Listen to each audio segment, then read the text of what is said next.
Good morning and welcome from Raleigh, North Carolina. My name is Sid Ravi, and it is my honor and pleasure to be your MC for the semifinals of the Youth Entrepreneur Global Business Plan Pitch Semifinals competition.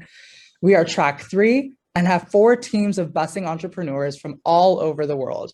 Please give a warm welcome from Bangalore, India, Edubyt, from Hyderabad, India, NoteFind, from Delhi, India, WatchBot, from Chennai, India, Buildsy, and finally from Seattle, Washington, EchoFits.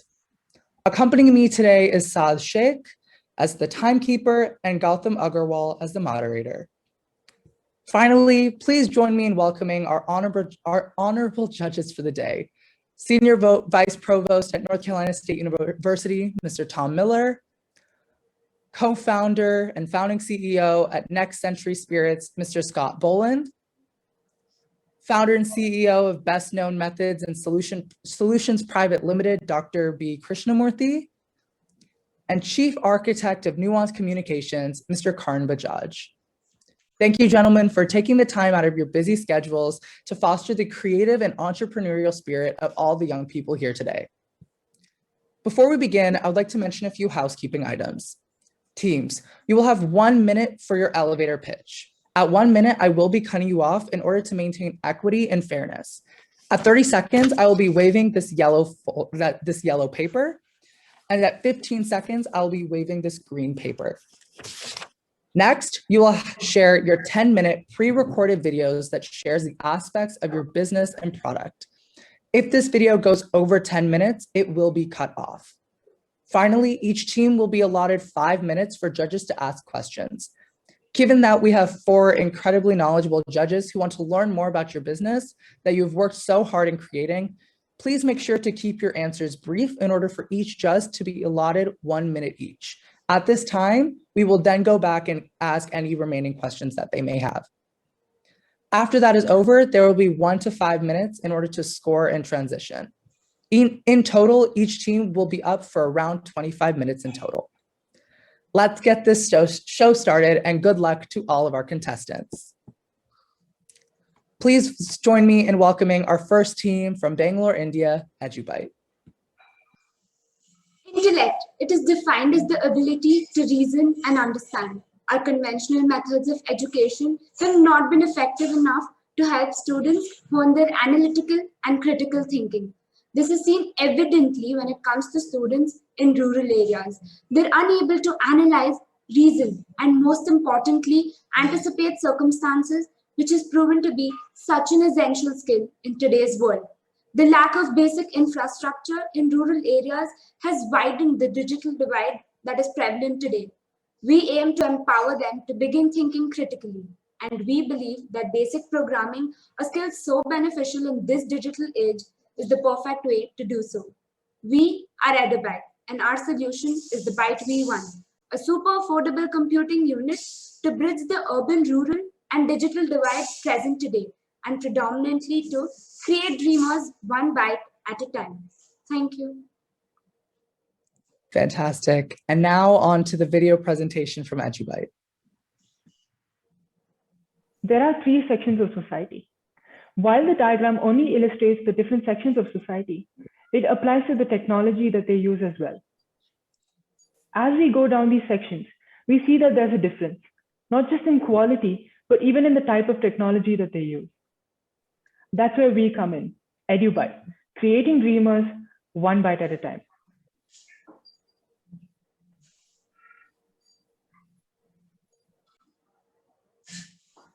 One of the major problems we are addressing are faced by a majority of government schools in India, where setting up computer labs has become close to impossible due to 3 main reasons: price, high power consumption, and lack of access to basic computers. According to a report by NUEPA and The Hindu respectively, 87% of schools in India lack computer facilities, and 40% lack even basic electrical facilities. To truly create a digitally developed nation, it is necessary specifically to cater to 3 aspects: digital learning, digital value access, and computing or programming. Digital India, a project taken up by the Government of India, caters to only 2 of these aspects. Digital value access and learning are now available in affordable form factors such as smartphones and tablets. Computing, or rather programming, cannot be learned using any of the mentioned devices. What they need is a computer. In our increasingly digitalized world, computer programming is essential for children in the future. It also empowers them to begin thinking critically. User and customer. Our users are students, primarily students of government schools situated in and around the urban rural area. Our customers are corporates and governments. Both these entities play an important role in helping the society, and we believe that our solution is a cause worthy of support. Our solution is the Byte V1.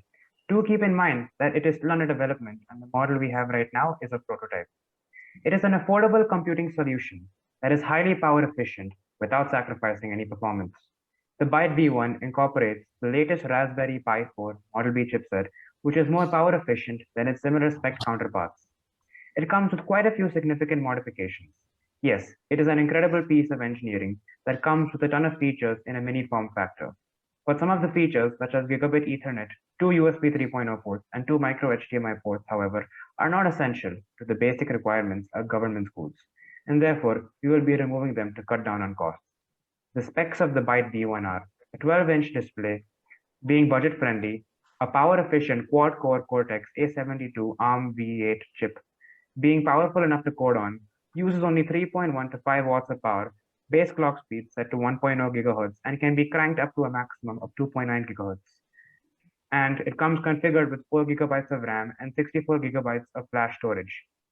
The Byte V1 will be shipped running on a Linux-based operating system that is optimized for the hardware we are using. Now, it is crucial to have a core team for the implementation of this project. On that note, I would like to introduce to you the members of Edubyt. Neeraj, the Chief Executive Officer, Arman, the Chief Technical Officer, Rashi, the Head of Sales and Marketing, Hygreet, the Chief Financial Officer, and myself, Ayushi, the Head of Production. Now, as for the cost, the Byte V1 comes with a super affordable price tag of just $160 US. This cost was determined using the best component level pricing. The pricing for Byte has been kept affordable and competitive. To achieve this price point, we have considered the product cost and the project cost critically. As you can see, we have taken the lowest possible prices for each of our components. The total cost price of the Byte V1 amounts to $108. This amount does not include the statutory goods and services tax, 18%. The final selling price, however, includes 18% goods and services tax, as well as a profit margin of 30% on the cost price. What you see below now are the project requirements for the first year of operations. Also, we would like to bring to your notice that apart from the recurring monthly expenses, our computing equipment and 3D printer is considered under assets, the amount of which would be amortized over a period of 5 years. Human resources includes the members of the core team, along with 2 members each in the sales and marketing team and a service engineer. As you can see in the table below, we have estimated our expenses and revenue to then determine our profit or loss for each year. Our revenue projection was determined by considering a set of such assumptions. 2022 to 23, production rate increases by 20% every quarter. From 2023 to 24, production rate increases by 50% year on year. Margin of 30% maintained for the second year and increased by 5% for the third and fourth year, an additional 5% charge for the fifth year. As per our plans, we will be profitable from year 3.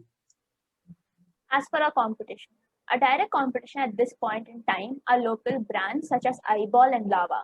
Our indirect competition will consist of second-hand computers, and lastly, the relatively expensive digital tablets, compared to which the Byte V1 is highly affordable and gives you the value for your money because of its functionality.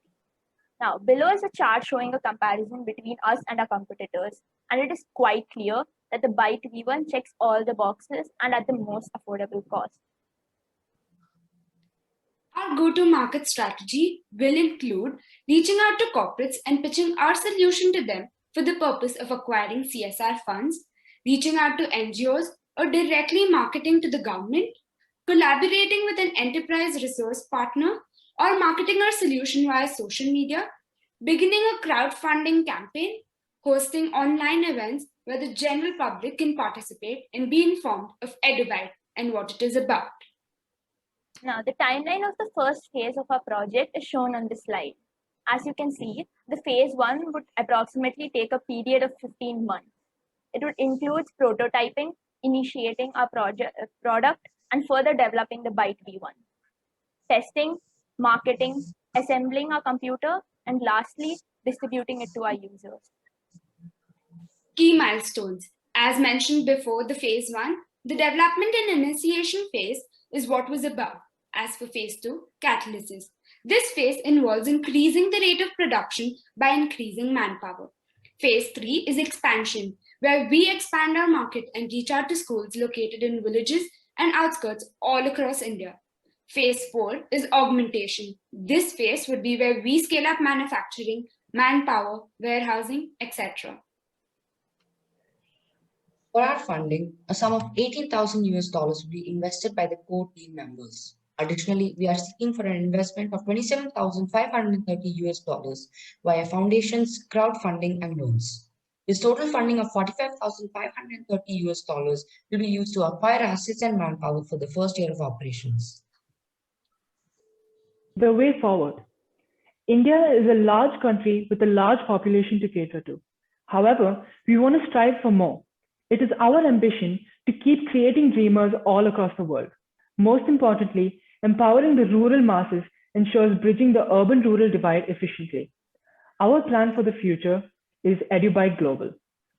I would also like to take some time to thank our mentors, Murli sir and Geeta ma'am, and also our team coordinator, Ms. Lakshmi. Thank you. Fantastic job.